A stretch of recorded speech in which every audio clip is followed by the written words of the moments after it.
De tous les animés que tu as proposés, je suis trop indécis. Tu saurais dire lequel est le plus efficace en tout premier. J'hésite avec Takagi-san et Shirokuma. Faut savoir que Shirokuma Café et Takagi-san sont deux animés extrêmement recommandés pour les débutants. Pourquoi? Parce qu'ils sont globalement simples et ils sont divisés. C'est-à-dire qu'un épisode de Shirokuma Café est divisé en deux parties de 10 minutes, deux sous-épisodes de 10 minutes, qui est pas mal quand on commence. Parce qu'un épisode de 20 minutes qui s'enchaîne pour un débutant, c'est compliqué.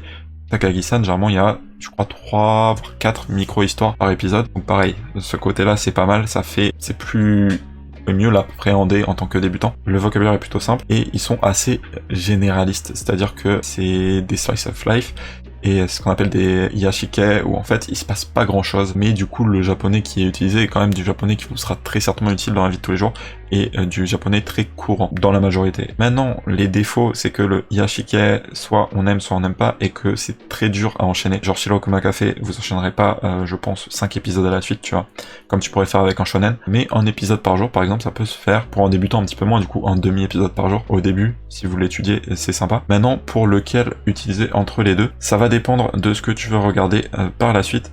Pour ça, on va retourner sur MyAnimeList, et moi, mon site que j'utilise pour traquer. D'ailleurs, je vous invite, petite technique bonus ici, à vous créer un compte spécialement pour votre immersion, que vous séparez des animés que vous avez regardés en français. Comme ça, vous pourrez, d'ici quelques années, aller voir votre liste et vous dire « Oh, j'ai vu tout ça en japonais. » C'est trop cool.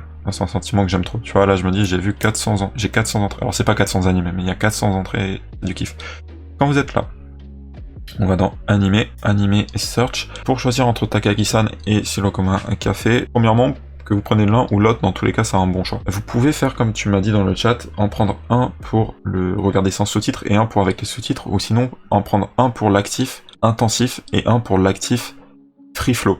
Encore une fois, si vous ne savez pas la différence entre les deux, je vous renvoie à ma vidéo là-dessus qui explique la différence entre l'immersion passive, active et free flow. Intensive et free flow. Donc une fois qu'on est là où je vous recommande plus Takagi-san plutôt que Shirokuma Café, si vous aimez beaucoup tout ce qui est animé d'école. Animé d'école, école c'est sûrement le plus grand genre d'animé, je pense que la moitié des animés sont des animés d'école. Vous avez une liste là de quelques animés d'école, je pense notamment voilà pour les débutants aussi qui sont quand même assez accessibles, Toradora, Another qui étonnamment est assez accessible même pour les débutants, Bunny Girl Senpai, un petit peu plus compliqué mais voilà, si vous aimez Clannad, très très bon pour les débutants, High School DxD. Tout ce genre de choses, si vous aimez beaucoup ce genre d'animé, je vous conseille de commencer avec Takagi-san. Pourquoi? Parce que vous aurez beaucoup de vocabulaire propre à l'école qui vous aidera pour ce genre d'animé que vous n'avez pas dans Shirokuma Café, vu que Shirokuma Café ça se passe pas dans une école, ça se passe dans on va dire la vie adulte. Si au contraire vous aimez plus tout ce qui se passe dans la vie adulte, peut-être que Shirokuma Café est plus intéressant comme premier choix. Après, honnêtement, ça fait pas une différence majeure. Donc peu importe par lequel des deux vous commencez, c'est très bien.